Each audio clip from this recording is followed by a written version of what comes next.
Hello বন্ধুরা, আজকে আমি আপনাদের সামনে একটি নতুন রেসিপি নিয়ে হাজির হয়েছি।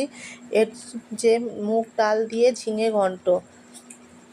এর জন্য আমি মুগ ডাল, ঝিঙে আর লঙ্কা নিয়েছি। এবার কড়াইতে মুগ ডালটি আমি ভালো করে ভেজে নেব, নেড়েচেড়ে।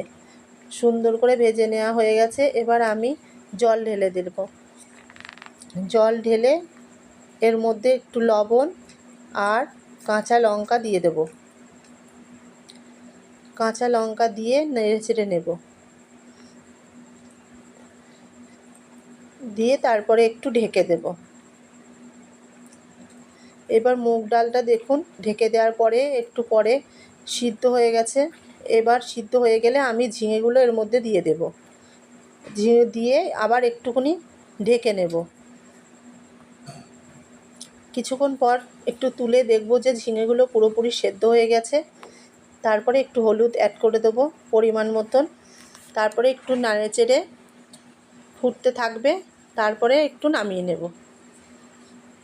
নামিয়ে আমি এখানে রাঁধুনি তেল দিয়ে দেবো কড়াইতে। তেল দিয়ে তেল গরম হয়ে গেলে শুকনো লঙ্কা আর রাঁধুনি ফোড়ন দেব। রাঁধুনিতে রান্নার খুব সুগন্ধ আসে, খুব সুন্দর, খেতেও খুব ভালো। সিম্পল রান্না একদম, কোনো মশলা নাই, কিচ্ছু নাই। গরম ভাতে দারুণ খেতে লাগে। এবার আমি এটা ফোড়ন দিয়ে দিলাম। রাঁধুনি ফোড়ন দিয়ে একটু নেড়েচেড়ে নেব। রাঁধুনিটা একটু ভাজা হয়ে গেলে এবার ডালটা আমি ফোড়ন দিয়ে দেবো।